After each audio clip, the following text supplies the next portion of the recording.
podcast vai lembrar aqui uma informação que a gente não sabe se ela ainda pode ser apurada como verdadeira ou não, é de um novo mapa de ampliação do afundamento da região do Pinheiro, Mutange, Bebedouro. A Defesa Civil está dizendo que ela é que informa, mas já circula até na universidade essas informações. Precisamos apurar. Aliás, a informação é isso, você tem que apurar até que ponto é verdadeiro. Como se trata de uma questão delicada, porque lá atrás isso começou sendo divulgado e não teve a devida transparência, deixa essa dúvida, como também, de resto, todas as questões que envolvem o afundamento, o desastre ambiental promovido pela Braskem. Essa é a grande realidade. Quando falta transparência nas questões, termina levando esses assuntos, essas informações, para essa dúvida que nós estamos vivenciando.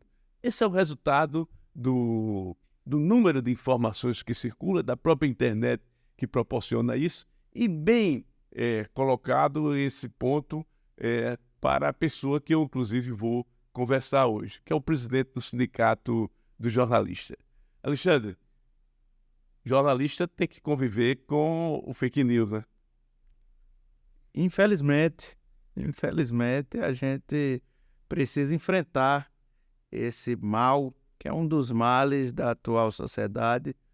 As fake news, elas atrapalham, prejudicam, interferem diretamente no bom funcionamento da sociedade. E nós, profissionais da comunicação, nós, jornalistas, nós somos alguns dos guerreiros que ousam atacar esse mal tão disseminado e que termina solidificando alguns projetos de poder. Alguns projetos de poder foram construídos nos últimos 10 anos, 8, 10 anos, em cima das fake news. Então, mas eu sempre digo o seguinte, fake news é um velho boato do passado, né? O boato, ele sempre existiu e, por mais que se combatesse o boato, ele não tinha a dimensão e a amplitude que tem o fake news hoje. Mas o fake news é um boato atualizado e moderno.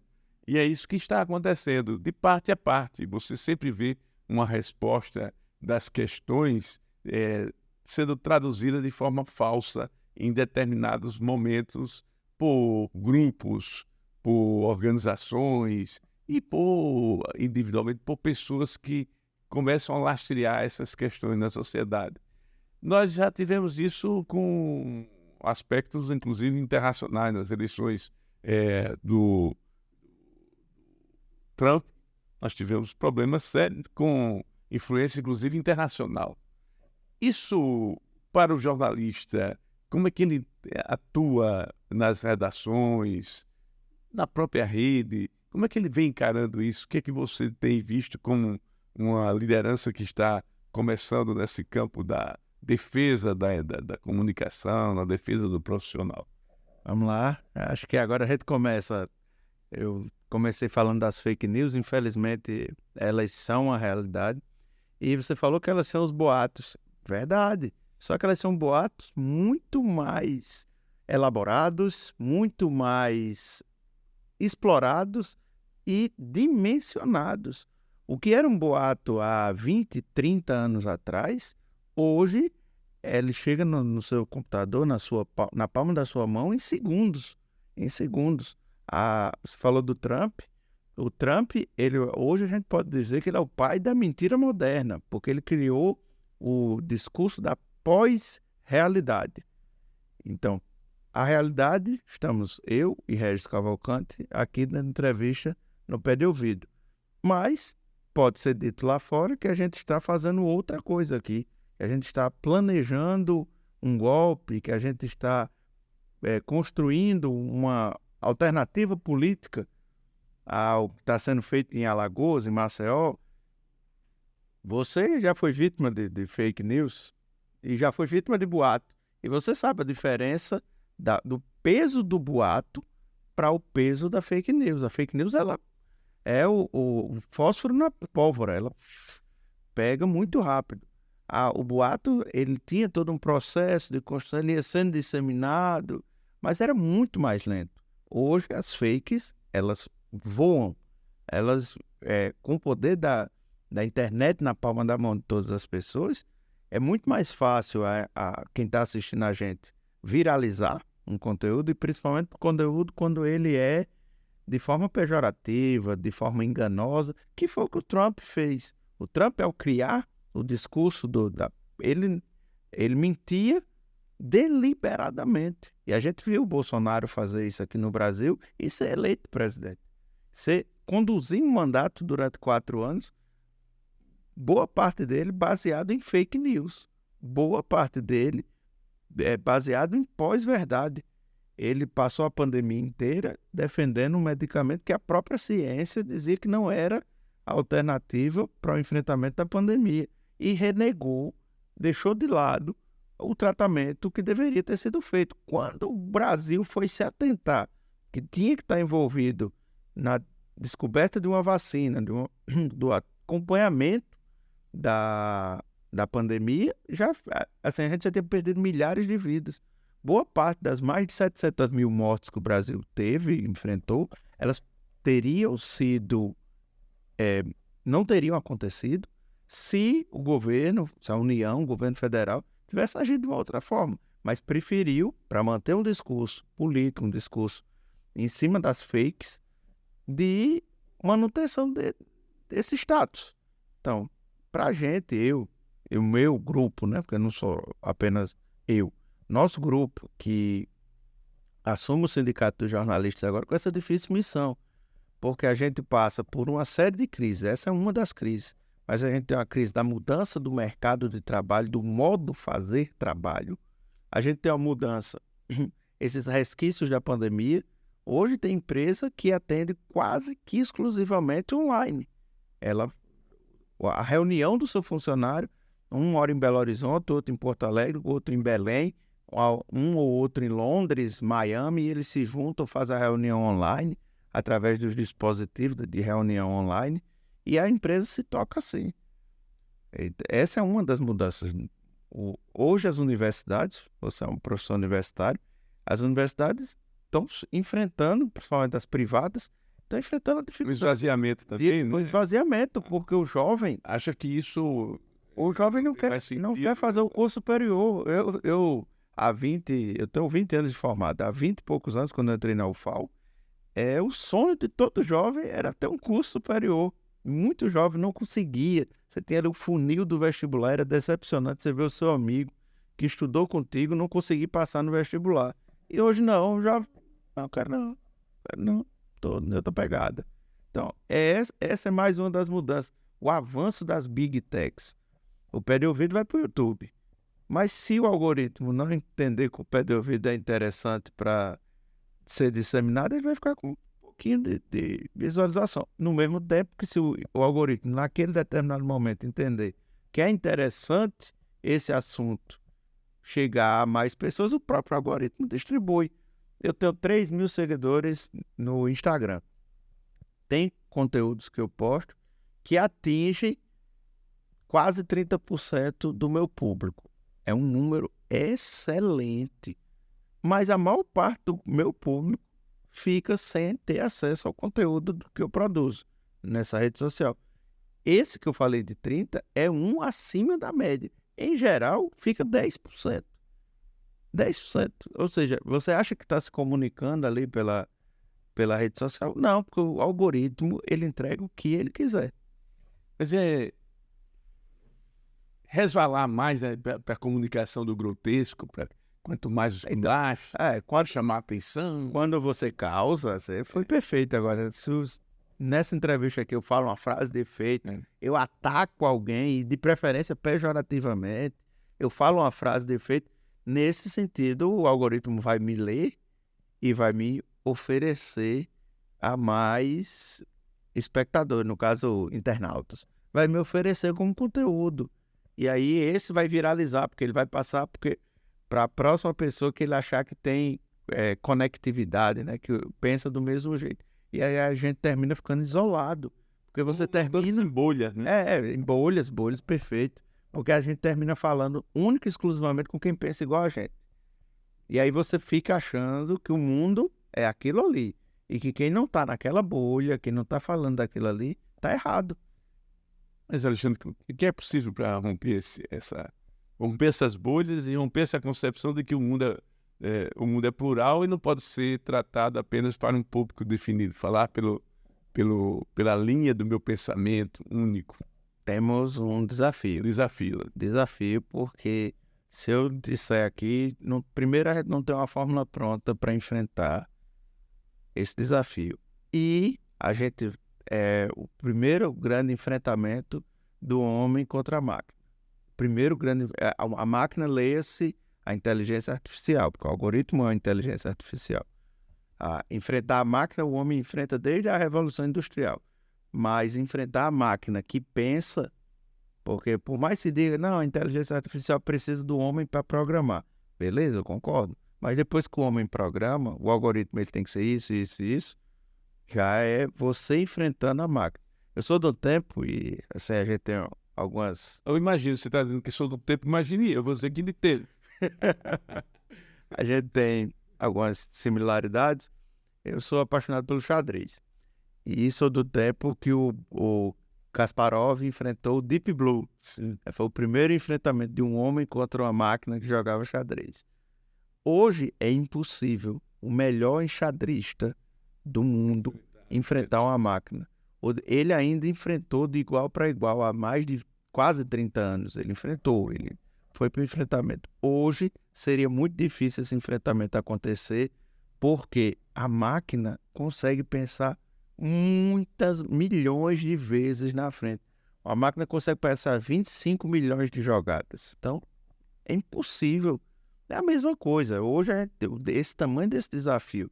Porque, por exemplo, você conseguir convencer um jovem que tem uma mata, lá fora tá verde, vamos conhecer o mundo, para fazer ele trocar para o mundo virtual que ele vive no conforto da sua casa, embebecido na frente de uma tela de smartphone, é muito difícil você tirar ele. Quer saber que tem tanta vida lá fora? Nada. A gente brincava aqui, conversava antes da entrevista, que hoje muitos jovens preferem conversar com alguém lá em Singapura que ele não sabe o rosto, ele não viu o rosto, do que conversar com seu colega, com seu vizinho. Eu comento com os demais vizinhos da minha idade lá no meu prédio que a gente não vê os adolescentes do nosso prédio. Agora, Humberto Eco dizia assim, a internet é interessante, foi uma invenção fantástica e tal, só cometeu um erro, deu vazão a um monte de imbecis. Era a forma da reação dele, da mesmice, da fulanização, das discussões, do debate. Até que ponto isso faz sentido? Em cima disso que a gente está falando aqui, de que o que viraliza é o que ataca. É o ataque gratuito. O ataque gratuito, ele viraliza. E ele cria a bolha, né? Então eu fico ali nos vermelhos ou eu fico nos azuis. E fica o azul atacando o vermelho e o vermelho atacando o azul. Mas todo mundo ali falando a mesma língua. Não tem mais aquela história. E aí é por isso que a gente vê, por exemplo, o avanço das brigas de torcidas organizadas. Porque, aí agora eu vou brincar, você é de um tempo que o torcedor regatiano e o torcedor azulino, eles iam juntos pro Trapichão. E lá dentro eles ou se separavam, iam para cada um mais próximo da sua charanga, ou até assistiam a partida juntos. Hoje, a gente está chegando a um ponto de que nas principais estádios do país, a torcida é única.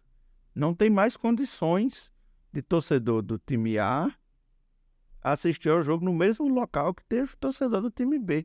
Tamanha violência, tamanho esquema de segurança que é preciso ser montado para acompanhar o jogo. Por quê? Porque a rede social pega o imbecil, estimula ele a só consumir conteúdo do time A, time A, e o B não presta, o B não presta, o B não presta, o B é isso, o B é aquilo, afaste-se do B, elimine o B. Então chega no momento que o cara do time A, ele não vai mais pro jogo assistir o jogo. Mas aí você acha que a ciência foi feita para Não foi feito para isso, mas Impedir a tolerância, porque aí é uma intolerância total. mas Se eu sou do CRB ou do Flamengo ou de qualquer outro time, eu não quero saber mais do... O adversário passa a ser o inimigo, eu tenho que Sim. mandar matar, espancar. Mas isso já acontecia antes da própria... Alguns fatos de torcida, mas nem essa dimensão, né? Então, mas eles têm tomado proporções cada vez maiores. Você acha que houve uma influência aí na rede social? Muito, porque as redes sociais... Então, vamos lá. Uma formação política, uma formação profissional, antigamente, você era influenciado por uma pessoa ou outra para comprar um livro, para ir para determinada reunião, para militar em torno de um assunto. Hoje não, hoje você consome ele na rede social. E você é levado à ilusão de que aquele conteúdo que você consome é o conteúdo correto. Porque o algoritmo passa a oferecer única e exclusivamente o mesmo tipo de conteúdo com outras caras, mas é o mesmo tipo. Então você passa a ler, a envolver-se, a militar em torno de uma única pauta. Então a sua vida termina sendo aquilo. E você não consegue perceber. E as pessoas não estão entendendo isso. Não. Muitas vezes você está na rede social, no Instagram, qualquer dessas ferramentas, e de repente ele curte um cachorrinho, daqui a pouco aparece Vários cachorrinhos. Não. Todo tipo, não é? Do mercado pet. Aquela mesma mensagem, ele não percebe que isso aí está sendo uma indução no processo de formação da opinião dele. Sim, minha cunhada está grávida e o marido dela comentando comigo no final de semana que ele não fez uma pesquisa sequer em relação a produtos de recém-nascido. E na rede social dele hoje só aparece produto de recém-nascido. Ele começou a ser estimulado. Mas por quê? Porque o algoritmo cruza o dado, não do dele, mas o algoritmo cruza o dado próximo dele. De quem está próximo dele. E o algoritmo já sabe que a esposa está grávida. Mesmo sem um anúncio. O anúncio... Não foi feito anúncio público, estou anunciando agora. Mas não foi feito anúncio público deles. Eles não foram lá e postaram o card dizendo, olha, a Laís está grávida, vamos fazer. Não. Mas o conteúdo que passa o algoritmo a entregar a ele agora, aí ele diz, nunca pensei em me ver procurando roupinha de bebê. Mas agora, por quê? Eu vi, achei tão bonita, rapaz, estava no meu celular. Eu entrei na loja lá, já fiz uma encomenda de roupa de bebê, porque a situação o levou.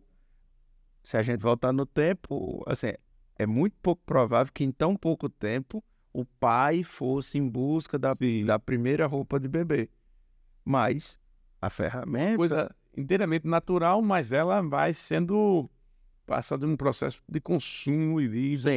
Sim. Aí a gente volta para a história do pet, como você muito bem colocou. Você curtiu a foto do cachorrinho, aí já chega a mensagem da ração, aí já chega a mensagem que você tem que comprar uma caminha para o seu pet. Tem uma blusinha para cachorro, então aqui é a blusinha e o shampoo do cachorro. Tem que ter o shampoo do cachorro. Para você ir naquele pet shop mais próximo, então usa esse aqui e o seu cachorro ele também precisa comer esse sachê aqui que tem que ser misturado à ração, porque vai ficar ainda mais saborosa a ração. E tudo isso oferecido na palma da sua mão. Isso acontece muito, por exemplo, como eu tenho uma atividade que vivo num ambiente de sítio, então qualquer postagem minha, né, que envolva uma flor ou algo, a gente percebe que ali vem depois uma enxurrada de produtos, até material de utilização no campo, facilidades. Então, é essa identificação que é feita e é feita em todos os aspectos da vida das pessoas. E aí, se você não perceber, aí a gente volta para a história da torcida organizada. Você fica girando em torno do mesmo assunto. E esse girar em torno do mesmo assunto, ele é muito prejudicial. E aí, o nosso papel como jornalista, ele é muito mais importante. Porque nós podemos ser a janela para mostrar para a população que lá fora existe vida. Porque tem muita gente que está ficando única e exclusivamente dentro de casa. Está ficando ali dentro da mesma bolha, consumindo a mesma coisa sempre, vendo a mesma coisa, deixando de viver. Agora, você traduzindo as questões dessa natureza para processos da liberdade, da democracia, e da indução até a visão terraplanista, como foi adotada em determinado momento nesse país, até porque as investigações da própria Polícia Federal identificam que o próprio presidente postou fake news. Sim, O trabalho, quer dizer, ele foi na condição de presidente da República, tem um peso enorme na construção de uma bolha que termina fossilizando as pessoas. Ele tinha, quanto presidente da República, 19 milhões de seguidores no Instagram. Vamos lá, fazer a média que ele entregue 10% do conteúdo dele. Ele atinge 1,9 milhões. É muita gente. 1,9 milhão. Ele entrega para muita gente esse conteúdo. Muita gente. Então, muita gente passa a identificar aquilo ali. Muita gente não se vacinou e induzido. Foi induzido. Quando depois a gente descobre que até ele se vacinou. Aí, não, mas... Malandragem. Mas é a fake. Ele tinha tomado a vacina, mas tomou a vacina escondido, não entrou no sistema porque foi fraudado. E aí, mas publicamente, tomou a vacina quem quer. Eu não tomei a vacina. Peraí, como assim? E muita gente, quando você exerce o papel da liderança, as pessoas seguem o líder. Elas lhe admiram, você tem um carisma, você atende a um público. Ele foi eleito presidente da República pela urna eletrônica, que depois ele veio questionar, mas ele foi eleito democraticamente. Em 2018, foi a escolha que o povo brasileiro quis fazer. Em 2018, o povo brasileiro quis eleger Jair Bolsonaro presidente. Chega nas vésperas de 2022, ele, sentindo pelas pesquisas que não tinha feito um bom governo, ele começa a questionar a urna eletrônica, a mesma a qual ele se elegeu na maior parte das vezes que ele foi eleito. E aí as pessoas passaram a repetir também esse mesmo discurso. Claro, porque você é o líder, você arrasta o seu exemplo, sua liderança. As pessoas confiam na sua palavra, confiam no seu discurso. E muita gente que eu vi que era defensor de urna eletrônica passou a fazer questionamentos. E assim, eu me envolvo no mundo da política desde 98. E de 98 para cá, participei ativamente de todas as eleições. Todas, ativamente. E eu confio na urna eletrônica. Porque eu já tive experiências, eu gosto de exemplo, eu trabalhei para determinada candidatura em 2006 e uma única pessoa do nosso grupo inteirinho votava em Coité do Noia. A família dela era de Coité do Noia e ela votava lá. Ela morava aqui em Maceió, mas tinha permanecido com o título em Coité. E o nosso candidato não era um candidato muito forte. Mas ela viajou, foi lá e votou em Coité do Noia, no colégio dela, na urna dela. E depois, quando a gente pegou, aí saiu o mapa da eleição. Para quem está no mundo da política, depois do resultado saiu o mapa. A gente viu lá, tinha um voto naquela determinada urna, um único voto, foi o único voto em Coité do Noia para esse candidato. Era um mapismo.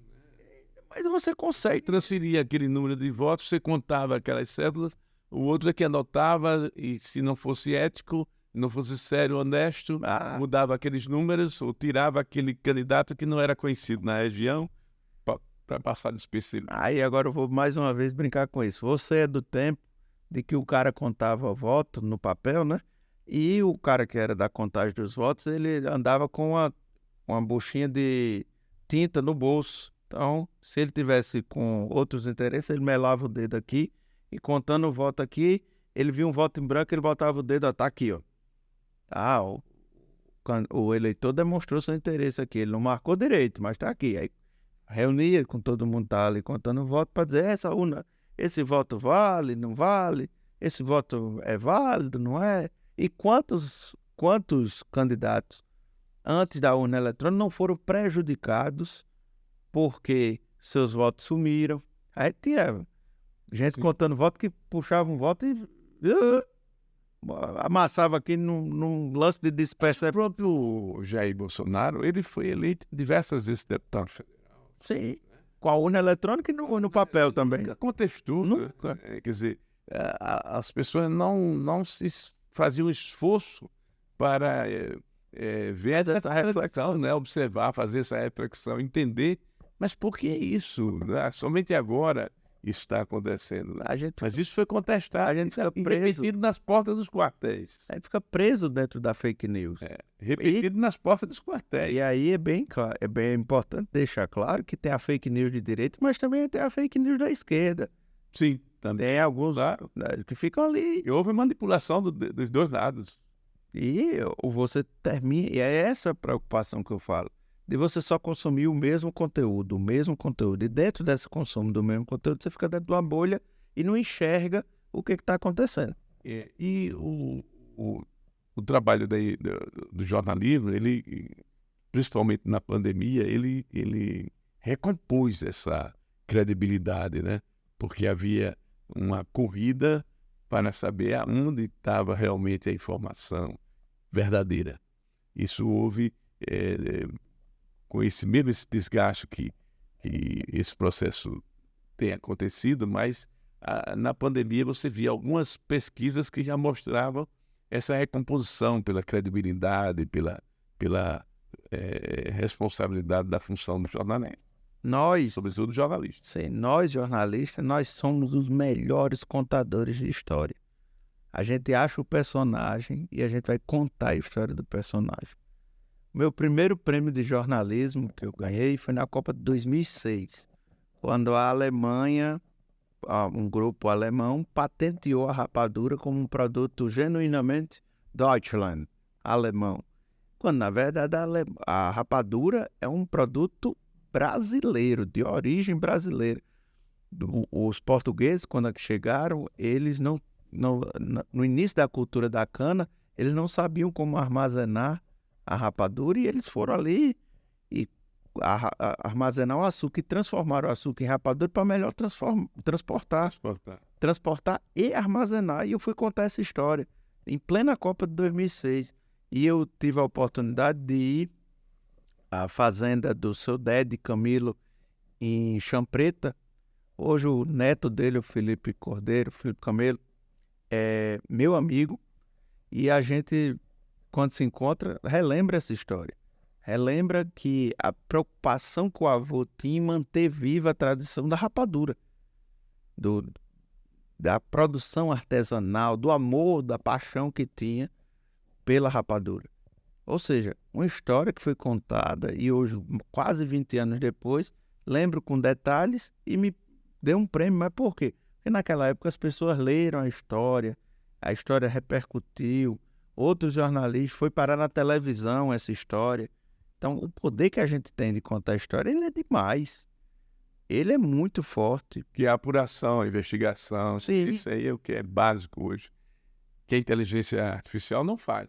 Ainda, né? A preocupação é essa, porque ela não... Espera-se que haja uma evolução tecnológica, mas que ela não termine manipulando essa realidade. Ela ainda não consegue transparecer a emoção, que é o grande diferencial do nosso trabalho. Sim. Enquanto jornalista, a gente conta a história e coloca emoção, porque eu contei lá da paixão que o avô tinha, que ele se envolvia, que ele fazia questão de passar adiante nas gerações. Tudo isso era importante, porque o trabalho do jornalista é contar essa história com emoção.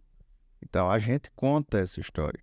A inteligência artificial ainda não, mas é preocupante porque ela tem avançado a passos muito largos, que a gente não enxergava há 20 anos. Eu tenho uma memória muito boa e eu lembro que há 20 anos a gente brincava que nunca ia chegar na história do Exterminador do Futuro. E, assim, se a gente perceber com olhos de hoje, a gente está muito mais próximo daquela ideia do Exterminador do Futuro, das máquinas tomarem conta. Por exemplo, o que a internet, o que as redes sociais fizeram, reduziram as redações, mas ela deram uma grande liberdade. Quer dizer, como era possível fazer um programa desse há 20, 30 anos atrás, né? difícil, porque havia um controle das emissoras, as concessões. Você não tinha a TV web, o rádio web, você não tinha essa possibilidade. Mas você pode fazer jornalismo de forma bastante independente e com bastante responsabilidade e tentar quebrar essa visão de que só o grotesco, só o grito é que vai funcionar, não é? A violência, essa concepção é que ela está sendo deformada na rede, que esse é o grande papel que o jornalista está tendo em fazer para quebrar essa questão. Né? Isso não está sendo fácil. Né? Quanto estudante, ali no início dos anos 2000, eu cheguei a fazer parte da Executiva Nacional de Estudantes de Comunicação Social, a ENECOS. E na ENECOS a gente lutava muito pela democratização da comunicação. Hoje em dia eu vejo, a gente conseguiu democratizar a comunicação. É possível produzir comunicação. E hoje o desafio é espalhar essa produção.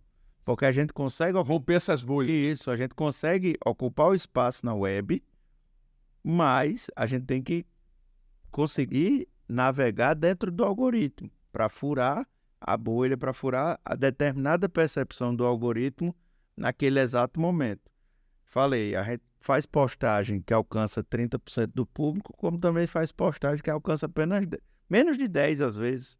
Menos de 10. Então é muito pouco. Quando você imagina, você tem 3.000 seguidores, você alcançar 300 pessoas, que terminam sendo as mesmas 300 pessoas do post seguinte, do post seguinte, do post seguinte. Então, você tem que furar essa bolha. E aí é um desafio enfrentar o algoritmo. Hoje ele é o grande vilão e ele é uma inteligência artificial. Ele é o que é programado a pensar daquele jeito. Toda vez que alguém posta falando que é seu aniversário, parabéns, o número de curtidas vai lá em cima. Vai lá em cima. Como é que você posta uma informação importante de algo que seria relevante para a sociedade? Se o algoritmo não identificar que é aquilo que ele quer mostrar naquele determinado momento, não vai avançar. É a história das trends. Sim. As trends. O assunto de hoje é X. A gente vai falar disso aqui. Aí eu passei a perceber que agora tem dia para tudo.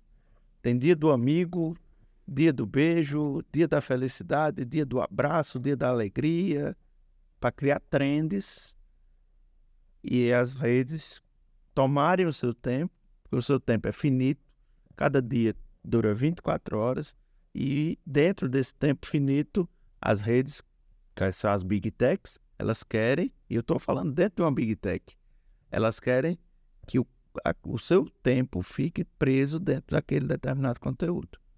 E de preferência um conteúdo que não permita raciocinar, nem pensar, que seja algo que lhe deixe inebriado.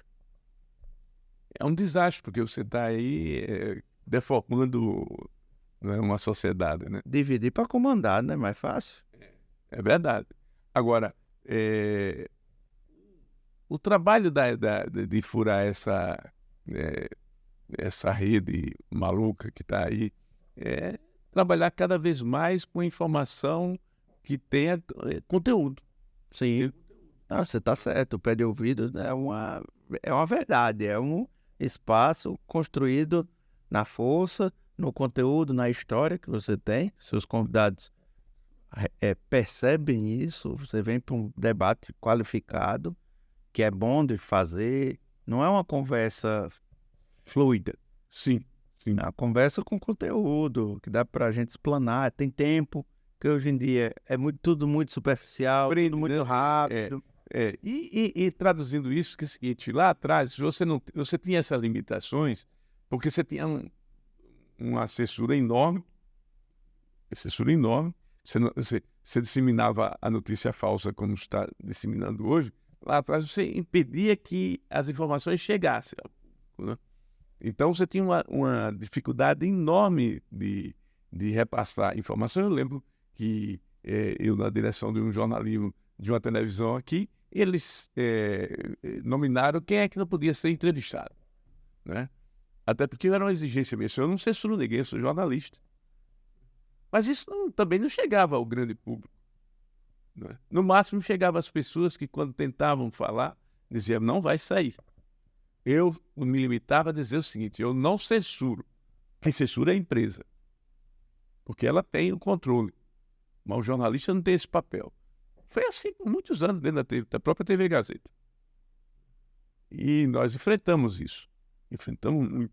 Hoje você tem que se contrapor à mentira, a grande sacanagem do dia a dia, soltar informações, e se você não tiver uma carga de recompor isso imediatamente, repassar para os grupos, você termina virando... Os tempos mudaram. Um vídeo, virando suco, né? um vídeo hoje viraliza e você não tem mais o controle. Não tem um controle, exatamente. Tem mais o controle. E de preferência que seja algo, uma discussão, de que seja algo agressivo, uma fala violenta. Isso acontece sempre. E quando isso acontece, entendeu? Por isso, por exemplo, aí a gente volta para o começo dessa conversa. A história da agressão da torcida organizada. Já percebeu que quase todas as agressões de torcida organizada, elas estão sendo filmadas? Porque a torcida quer jogar dentro da bolha, que agrediu, que foi lá e tomou a camisa, que rasgou a camisa da outra torcida. E que nós somos os maiores. Nós somos... Aí tem as imagens, os signos, né, que representam cada determinada torcida, assim, assim. E isso vende dentro daquela... Mas é uma disseminação de uma visão fascista na sociedade. Mas a gente tem um setor muito grande e a gente tem um setor que incentiva o fascismo dentro da sociedade no seu novo modelo, né? É o que eu digo sempre de esquerda e direita. Tem gente que acha que a esquerda que está presa em 1917. Não. O mundo, ele muda. Ele vai mudando constantemente. E o fascismo também não está preso no fascismo do Mussolini, não. Ele vai ganhando novas características. O Trump perde a eleição dentro daquela metodologia maluca do sistema eleitoral norte-americano, que você tem que ser um expert ali para você entender. Mas ele perdeu a eleição dentro daquilo ali. E ele não aceitou a derrota. E incentivou grupos mais radicais a tomarem o Capitólio. Não deu certo. Fizeram lá e fizeram em 8 de janeiro aqui, né? Incrível. É a tendência mundial, né? Mas porque é a bolha. Do mesmo jeito que o Trump funcionava lá em cima, nos Estados Unidos, aqui embaixo o bolsonarismo funcionou. Do mesmo estímulo, do nós contra eles. E certamente o sujeito que está ouvindo a gente aqui agora, vendo a gente agora, outra rede. Se ele não concorda, ele já está desligando ou está... já preparando o meme. Já preparando o meme. Palavrões, exatamente. Vai fazer o recorte. Vai fazer o recorte e dizer, esses dois comunistas, eles estão aqui denegrindo a imagem do nosso presidente Bolsonaro. Não, a gente está fazendo a leitura do que foi que aconteceu. O que foi que aconteceu ali. Tem gente... Porque é mais ou menos assim. Você defende a reforma agrária? Então você é Lula. E você defende... pena de mortes? Então você é Bolsonaro, né? Essa disjuntiva que nós estamos vivendo. Sim. Eu fiquei assim, assustado que eu tenho alguns colegas e sou amigo deles e tal. Não vejo problema nisso. Mas os caras acreditam que o que aconteceu em 8 de janeiro foi o PT que construiu tudo aquilo, que as pessoas eram petistas infiltrados, que enganaram algumas daquelas pessoas que estão, aliás, que estão presas, são as vítimas, porque elas acreditavam no Bolsonaro, mas foram levadas por petistas para os eventos do 8 de janeiro, que o quebra-quebra... Sim, mas o relógio foi quebrado por um... Estão nos grupos aí dizendo que 7 de setembro é dia de luto. O que eles chamam de patriotas. Não é? Você fica preso dentro de uma bolha, você não quer, você está discordando da realidade. Eu sei que as pessoas, os alagoanos que ficaram presos em Brasília, todos eles eram bolsonaristas. Chegaram a fazer uma reportagem sobre esse público, os que estavam presos? Alguns veículos trouxeram uma ou outra pessoa. Assim, muito, mas faltou aquela reportagem. O jornalismo falhou. preciso chamar a atenção dos colegas. A questão da gente ver que as pessoas, elas querem acreditar no que elas estão consumindo. Você tá ali chegou o vídeo, né? O cara, ele tava com a camisa preta com o rosto do Bolsonaro. Os caras mudaram a camisa e botaram que era uma camisa, que botaram ele numa outra foto com a camisa do MST, que não era uma camisa do MST. Aí o cara disse, olha, a montagem, porque foi o Lula que patrocinou isso aqui, todo mundo já sabia, e foi levado. Não foi. Não foi. Tu tá querendo acreditar nisso aí, que isso aí não foi a realidade. Olha, Alexandre, em 73, quando prenderam os estudantes aqui na universidade, há um detalhe histórico que pouca gente lembra disso. Mas eu lembro. O jornal Gazeta e todos os jornais publicaram uma página sobre a prisão desses estudantes. E falaram que era uma célula que ia... Célula terrorista. Uma célula terrorista. É uma célula terrorista que ia destruir, inclusive estava programada até para destruir o hospital, o navio Hope, era um navio americano que estava no Cais de Jaraguá nesse período, tal, que eles tinham programado até para colocar uma bomba e tal. E havia aí as fotos, foi colocada essa página no jornal, essa edição circulou, e depois nós fomos buscar na pesquisa esta edição e a gente não encontra. Não encontra esse jornal. Tá? Estranhamente, isso sumiu, como se fosse uma edição e depois que se procurasse apagar essa memória. Ninguém, até ficava imaginando, é bom, importante dizer isso aqui agora, se alguém tem uma cópia, um arquivo desses jornais, às vezes tem uma pessoa que guarda todo esse jornal. Mas 73 foi um ano que apagaram a memória em Alagoas dessas questões. Você não encontra. É impressionante. Já procuramos no Instituto Histórico, procuramos nos arquivos desses jornais e não encontra essa, como se tivesse sido uma página incluída nos jornais naquele momento, entendeu? Sorrateiramente, de forma que a repressão fez uma espécie de uma panfletagem, um encarte. Sim. Uma espécie de encarte. E existiu, sim, entendeu? Diversas pessoas viram isso, viram essa propaganda, esse trabalho que foi encartado, com certeza, porque se não está na edição... Mas olha como hoje isso é muito difícil de acontecer, apagar. É possível, né? Porque... Sim, porque estaria na memória. Não, e com certeza alguém teria tirado uma foto e a foto estaria... sim. Ficaria rapidamente, né? Hoje... Você apaga uma mensagem, né? Se demorar, não tem mais jeito, né? Você viraliza. Mas nós sofremos isso, né? De falsear a informação, de repassar. Claro que é aquela história da proporção do boato e do fake news. Mas havia sempre um trabalho sistemático nessa linha. Os jornais, eles eram muito lidos, mas eles não conseguiam alcançar, vamos lá, em 73, eles não alcançavam a velocidade e a dispersão. Ele tinha uma edição, uma assinatura numa cidade A ou B do estado, mas não tinha essa abrangência. Então, hoje você manda uma mensagem daqui para Singapura ou daqui para Pariconha. Rapidamente, né? Fração de segundos. Esse é um passo importante do ponto de vista da disseminação da informação. Os jornalistas hoje estão trabalhando, inclusive, um prêmio no campo da ciência. O sindicato entrou nessa parceria com a Secretaria de Ciência e Tecnologia. Então, quando eu fui secretário, esse prêmio saiu, depois veio a pandemia, veio todo esse processo, está sendo retomado, acho que em boa hora. Isso, eu tenho que agradecer a percepção do governo Paulo Dantas de entender que tem que incentivar a ciência, e do secretário Silvio Bulhões, da Secretaria de Ciência e Tecnologia, também é o Fábio Guedes, professor da UFAL, que é o presidente da FAPEAL, ao lado do Joalto Cavalcante, secretário de Comunicação, e do Wendel Palhares, secretário executivo, de entender que a comunicação e a ciência podem e devem caminhar juntas.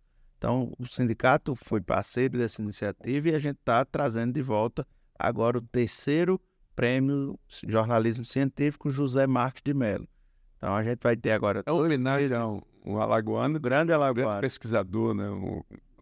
Aliás, um dos primeiros pesquisadores na área de comunicação. Ele é o primeiro doutor da comunicação no Brasil. Então, grande pesquisador. Como é que se dará esse prêmio em termos da rádio, jornal? Rádio, jornal, web, Sim. Impresso, rádio, TV, né? Imagens. Então, tudo isso, além da categoria estudante, e o estudante pode concorrer em qualquer uma das categorias, tudo isso propiciando nesses próximos 2 meses, até 13 de novembro, prazo de inscrições, para você, jornalista também pode concorrer, produzir material ligado à ciência, a contar histórias relacionadas à ciência. É um incentivo de mostrar o que está sendo feito no mundo da ciência aqui em Alagoas e valorizando o jornalismo de verdade, o profissional jornalista. Então, é uma iniciativa louvável, a gente agradece muito e somos parceiros. O Sindicato dos Jornalistas retomando sua participação em prêmios, retomando o prêmio porque é uma forma de valorização do profissional que já rala todo dia. E é bom esse reconhecimento, ser reconhecido como um profissional premiado é muito bom. E para esse ano ou para o próximo? Para esse ano. Ainda esse ano? 4 meses já. Sim. Mas é em cima de material. Inclusive desde o início do ano. Ele está relacionado ao próprio ano. 2023. Mas aí quem quiser construir... Mas você pode construir um material... Tem 2 meses, dá para apurar bastante, dá para fazer... Sim, buscar todo o trabalho, toda a experiência de inovação que existe no Uma Estado. conta rapidinha que a gente fez discutindo o prêmio, a gente encontrou mais de 70 pautas diferentes que podem ser novas. 70, A gente tem muita pesquisa, tem a UFAL produzindo pesquisa, tem as instituições de ensino superior particulares aqui em Maceió produzindo pesquisa, a FAPEAL tem um monte de bolsista oferecendo conteúdo científico, ou seja, tem muita coisa boa. E qualquer experiência que trabalhe, inclusive, essa melhoria das condições de vida. Sim.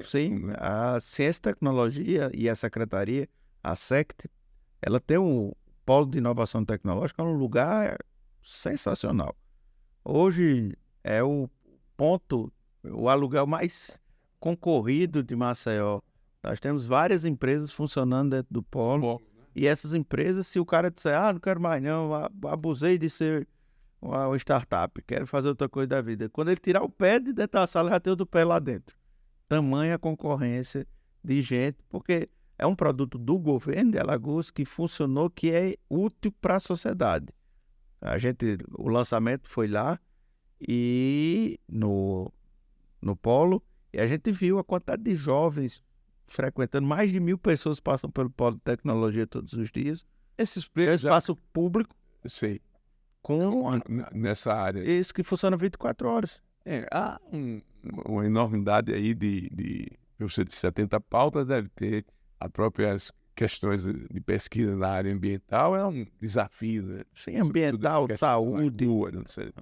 saúde, novas formas de construção, porque a UFAL tem pesquisas na área de infraestrutura, a gente tem inteligência artificial que dá para trabalhar também, a gente tem pesquisas no campo químico, você iniciou o programa hoje falando na tragédia da Braskem, dá para estudar cientificamente o que foi que aconteceu, quais as saídas para o plástico mais para frente, porque o plástico hoje está em tudo, a gente está extremamente dependente do plástico, e o plástico, depois que ele é utilizado, para onde ele vai? A gente tem um problema seríssimo de reciclagem nesse país, seríssimo, que a gente não consegue reciclar, a gente não tem uma cultura de reciclagem. Muita gente brinca comigo porque eu seguro a garrafinha de plástico da água mineral que eu tomo. Sim. Eu disse, não, eu vou entregar o catador. É porque não joga no lixo. Porque jogar no lixo naquele determinado momento é dizer que eu quero aquela garrafa enterrada, quando na verdade aquela garrafa pode fazer parte do movimento circular. Ela pode ser reciclada, ela é plástico e o plástico é facilmente reciclado. Então são coisas que a pesquisa, a ciência, o conhecimento está aí para abrir. E vai abrir na área de comunicação, não é quando você fala das pautas, essa necessidade de chamar a atenção para a sociedade. Sim. Tudo é um processo educativo, né? Importante, não é? Sim. Desculpa, vamos dar o exemplo do Faustão. Faustão fez uma cirurgia cardíaca, entrou na fila de transplantes, aumentou, em 10 dias, aumentou 60% o número de doadores no país, de órgãos doados. Em 10 dias, foi doado mais do que no mesmo período. Ou seja, quando a mídia abraça e explora o assunto, a sociedade vem e abraça junto. Foi um fato que sensibilizou, né? Uma pessoa conhecida, e você sabe que tem um cidadão lá, né, que não é reconhecido e tal, e que vai diariamente ter casos dessa natureza. Sim, Então, a mídia, a comunicação tem esse papel, né? as famílias não doavam. As famílias não doaram. E elas agora enxergaram, pô, o Faustão tá precisando de um coração, então vamos doar. Mas não era só o Faustão, você tem gente precisando de córneas, de fígado, de pulmão, de coração. Então é possível doar. Rins é um sofrimento muito grande para a pessoa que é paciente, está na fila do transplante de rins. E a gente pode doar o rim, eu sou completamente doador, mas muitas famílias não. E aí o assunto, quando a mídia explora e trabalha, muita gente vai estar assistindo a gente e vai dizer, rapaz, é importante mesmo. Sim, promover essa questão, não é? E outra coisa que envolve o jornalismo, em alguns momentos, outras instituições promoveram alguns prêmios aqui, né? Elas paralisaram, havia lá atrás o prêmio Salgema, que depois virou Braskem, o próprio Banco do Brasil, eles perderam essa correr atrás. iniciativa. É correr atrás. A Braskem patrocinava alguns prêmios e com a questão do Pinheiro, ela deixou de patrocinar esses prêmios. O Sinturb patrocinava também um prêmio e a gente vai correr atrás do Sinturb, que é o Sindicato das Empresas de Transporte Urbano. Então vamos correr atrás dele. A gente já teve prêmio com o Banco do Brasil e é necessário apresentar uma proposta para o Banco do Brasil. A Caixa Econômica também já demonstrou interesse. O sistema OCB das cooperativas demonstrou interesse também. Isso é uma área importantíssima. Como incentivar o cooperativismo, o associativismo, é uma área importante. Eu sou defensor do cooperativismo, a forma que dá para gerar emprego e renda e deixar o homem no campo, se for uma cooperativa rural, organizar trabalhadores na cidade, como a gente tem aqui os taxistas, os enfermeiros.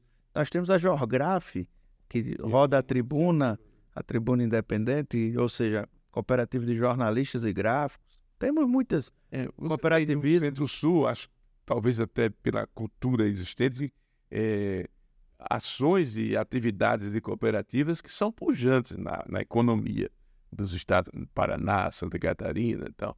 E a gente, no Norte e Nordeste, a gente tem alguns poucos exemplos nisso. Falta maior conscientização no processo educativo. Você acha que a comunicação pode dar essa contribuição? Mais que pode. A gente pode alcançar os excelentes trabalhos. A gente tem cooperativa aqui em Piaçabuçu, fazendo trabalho de conscientização ambiental excelente. Tem outra cooperativa de Pão de Açúcar. A gente conheceu alguns exemplos lá na OCB, conversando com a presidente Márcia Tulha e descobrindo algumas dessas cooperativas e vendo o quanto é importante para o Estado a gente ter as cooperativas. Da mesma forma, o governo Paulo Dantas incentiva e cria uma secretaria executiva na área de cooperativismo. Então, é uma forma de abraçar esse setor da sociedade. Hoje, o governo de Alagoas compra alimentos de cooperativas para merenda escolar.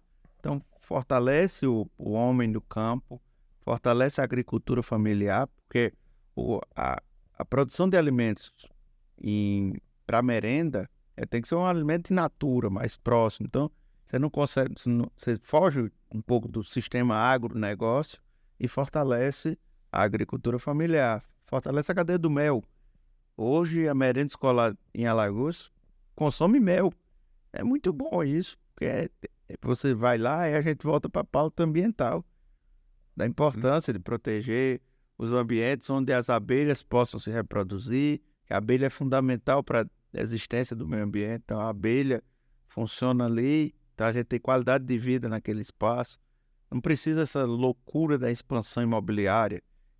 É importante ter um mercado imobiliário, mas só investir, se você não planeja, é preocupante isso, inclusive o próprio mercado imobiliário, porque vai criando bolhas. A gente falou tanto de bolha hoje. Uma bolha, ela prejudica o mercado imobiliário. Então, você tem que saber fazer aquele investimento. Agora, um outro ponto que sempre é um referencial na questão do jornalismo. Violência. Jornalistas sofrem muita violência em Alagoas? Sofrem. Antes mesmo de assumir o sindicato, ainda logo após eleito, 2 jornalistas da TV Ponta Verde foram agredidos num protesto. Eu me solidarizei com eles, entrei em contato e conversei com os 2. Foram covardemente agredidos. Estavam na cobertura de um protesto e um mototaxista irado, loucamente, pegou o capacete e partiu para cima dos 2, porque eles estavam mostrando o protesto, que o cara sequer fazia parte do protesto. Aí ele tentou avançar, os moradores chiaram e ele foi agredir a imprensa. E aí, na condição do presidente do sindicato, a gente vai aceitar, não. Disponibilizamos o advogado para processar o mototaxista. Ah, mas é uma pessoa que não tem posses, que... Não, vamos lá, vamos botar ele para fazer serviço comunitário, para ele refletir sobre essa agressão. Já é uma grande pena ele devolver o que ele agrediu, devolver à comunidade, devolver em trabalho à comunidade. Se ele não tem como posse, e ainda vai ficar com a ficha suja criminal. E essa violência, geralmente tem uma violência que o jornalista sofre muito em conflitos bélicos, guerra, né? Mas no dia a dia há sempre uma confrontação muito grande. São interesses que são contrariados. Né? Sim, a gente tem deputado que ameaça, tem prefeito que ameaça, já tem... A gente faz muita denúncia, né? Então, a empresa X, o cara liga ele ameaçando. Eu já fui alvo de ameaça. Eu fui repórter de política um bom tempo e também fui repórter de polícia. E nesses 2 casos, sofri ameaças no tempo que não tinha nem o WhatsApp. Mas o cara ligava para você. Nem que ele botasse aquela voz de pato, não sei o que, mas ele ameaçava. E a gente não vai aceitar a ameaça. A gente vai sair em defesa do jornalista. Agora, do jornalista que estiver fazendo jornalismo sério. Porque quem estiver fazendo achaque, travestido de jornalismo, esse não vai ter uma vírgula de solidariedade, porque isso não é jornalismo. Achaque, corrupção, suborno, como a gente viu em alguns casos aí. Ah, eu tenho um dossiê contra você aqui, eu vou mostrar no próximo caso. Isso não é jornalismo. Não, isso não é jornalismo. A sociedade sabe diferenciar bem e os profissionais jornalistas, eu me dirijo a eles. Conselho de ética já, né? Sim. Já para esses casos. Nós temos aí um conselho de ética formado por mulheres, grandes jornalistas. Fátima Almeida, Ellen Oliveira, Valdice Gomes e Amanda Dantas, prontas para contribuir com a atuação delas e avaliar as ações da ética no jornalismo. E o sindicato vai voltar para a Casa da Comunicação? A gente tem esse sonho. A gente tem esse sonho. Vamos conversar. Temos conversado muito com a categoria e a gente espera conversar também com o governador Paulo Dantas para a gente ter de volta a nossa casa. Entendendo que existe sim esse desejo da categoria. Mas também a gente entende que tem um outro setor da categoria que quer uma sede, mas não necessariamente a sede da Casa da Comunicação. E aí a gente vai conversar. Então, um setor que quer uma sede mais próxima, acha a Casa da Comunicação mais distante, quer um negócio mais funcional. São os novos tempos. Professor Regis Cavalcante, são os novos tempos. É isso. Obrigado, Edson, pela sua participação aqui no Pé de Ouvido. Tamo junto aí. Vamos conversar bastante. E temos 3 anos de mandato, 2 anos e 11 meses de mandato para cumprir aí. Mas com muita coisa, com muitos desafios, afinal de contas, a gente está enfrentando ao mesmo tempo várias crises da comunicação aqui em Alagoas. Obrigado.